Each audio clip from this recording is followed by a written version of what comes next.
Hello and welcome.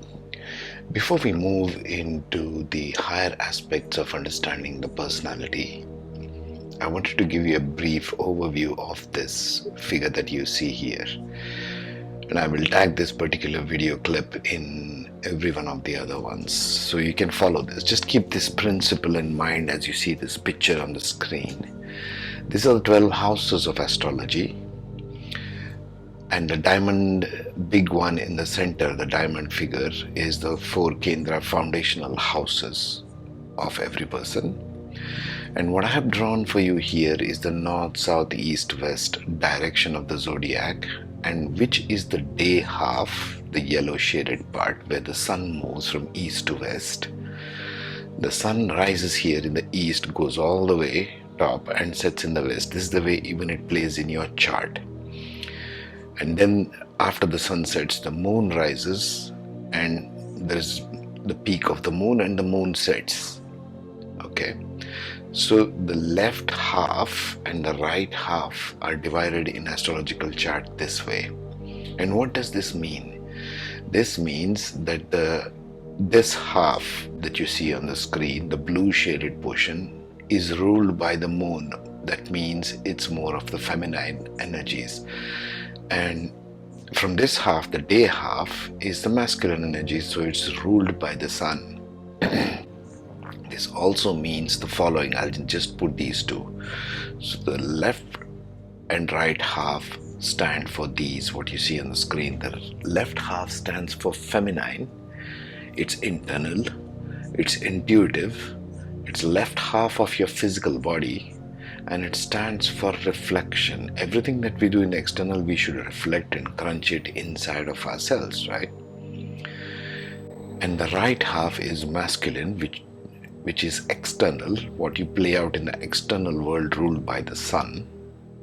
It is creative as opposed to intuitive, means you go out and create stuff. Creative doesn't necessarily mean arts and music. You can go and create even engineering and science, or psychology, or whatever it is, creating things outside of the world. It stands for the right half of the body, the one in which you give out your energy to the world. Left half is receiving, right half is giving. It stands for action as opposed to reflection. So I want you to understand this and take this everywhere as we go forward, because whatever happens in the right half of your chart, because superimposed on the chart, that means half of 7th house going to 8th, 9th and all the way till 12th house is basically what you play out in the external world, including the signs, including the energies, whatever I'm talking about. Okay, that's the external presence of you. This is the internal presence of you, the blue shaded part, the moon half, the half ruled by the moon and the other half ruled by the sun. These are the energies of the sun and moon, the two main luminaries. This is the nighttime, this is the daytime on the right side. Left is the nighttime. What else could this mean? Well, this means that whatever you develop in the night half as within yourself, you will go and play it out in the daytime. Or whatever happens in the daytime, you will feed it back as reflecting for yourself in the nighttime. So as we move forward, I want to take this and I will paste this clip in the beginning of every one, so it'll be easier for you to follow rather than keep coming back to this particular clip of video. Okay, this is crucial for you to understand, because we live in two worlds, each one of us. We live inside of ourselves as one being, and we portray or bring talents, creations, relationships, everything, you name it, every aspect of your life, you bring one aspect to the outer world, and you are one kind of person in the internal world. That's how we determine personalities better. That's how we refocus ourselves every single day, reinvent ourselves in a new way. This is what gives rise to the possibility and the potential for every individual. Okay, this is where I come from, and this is what I have seen even in my own chart. Okay, so bear this image in mind, and I will paste this clip for every single of the videos. So you can skip this part if you have already seen for, let's say, the fire sign. or the earth sign, or any sign. Let us see how the work cycles, the higher evolution of work plays out for the air signs, the first of the air signs being Gemini. So for the air signs, all the three air signs, Gemini, Libra and Aquarius, we are seeing that the work triangle, the house number 2, 6 and 10 is playing out as Moksha houses, meaning they come from the kama or the mental body, the desiring body, to the emotional body.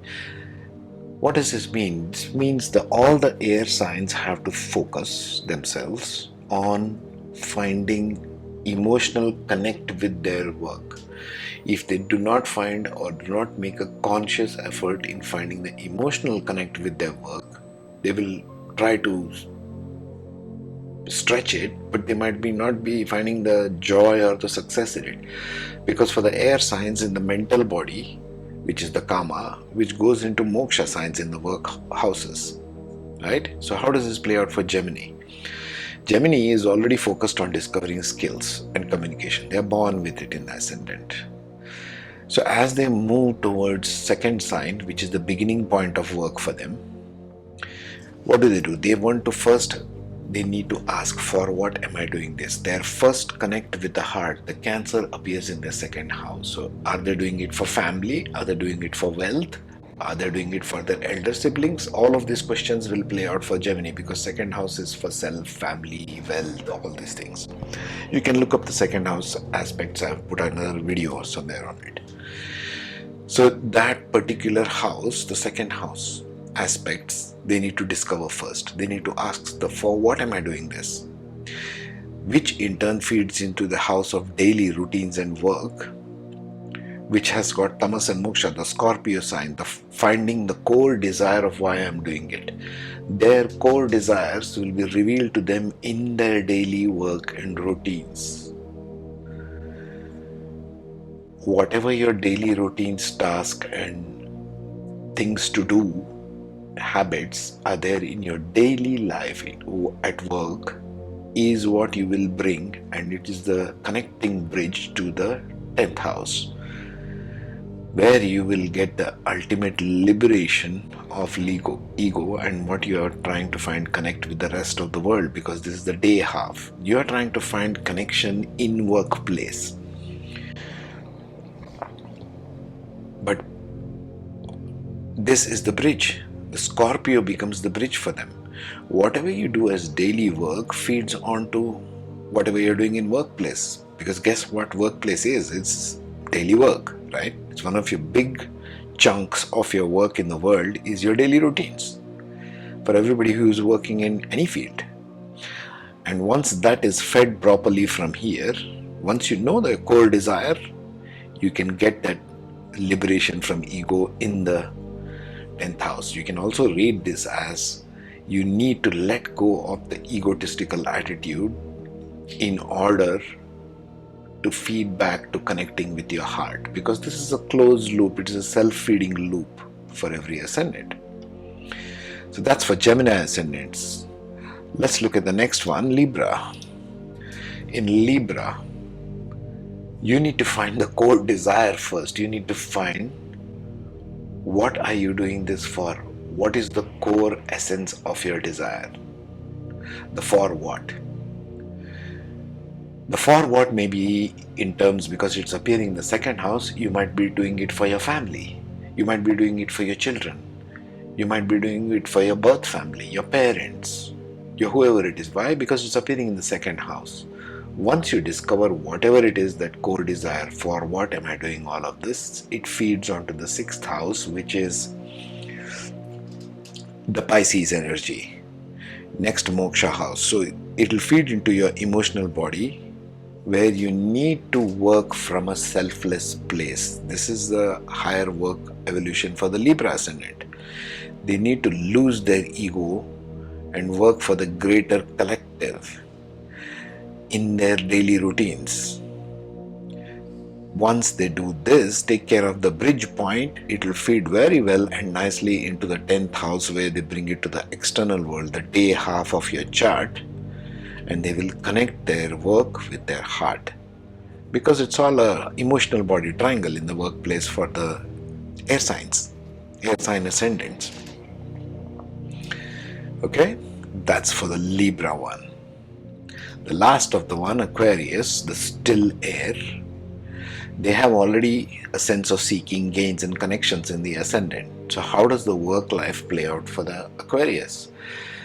Well, they have to first let go of their ego, because this attitude gives Aquarians a lot of ego.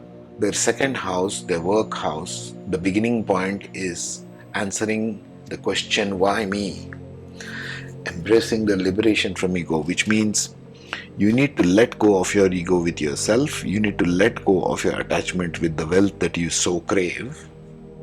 You want all kinds of connections and everything, but you have to let go of that in order to successfully carry out what? Make a connection with the heart. Remember, air signs are all about connecting with the heart, the emotional body, the moksha points. Because in their work triangle, which feeds upon itself, as you can see here, it's 4, 8 and 12. It's all the moksha houses, all the emotional body. So unless Aquarians make a connection with the heart, they already have the higher mind, but connection with the heart is where their work demands. So once they make the connection with the heart in their daily routines and tasks, then it leads them to finding what their core desire is, in fact, in the world external, because this comes in the daytime, it comes in the external world. Okay, so that's how it plays out for the air signs.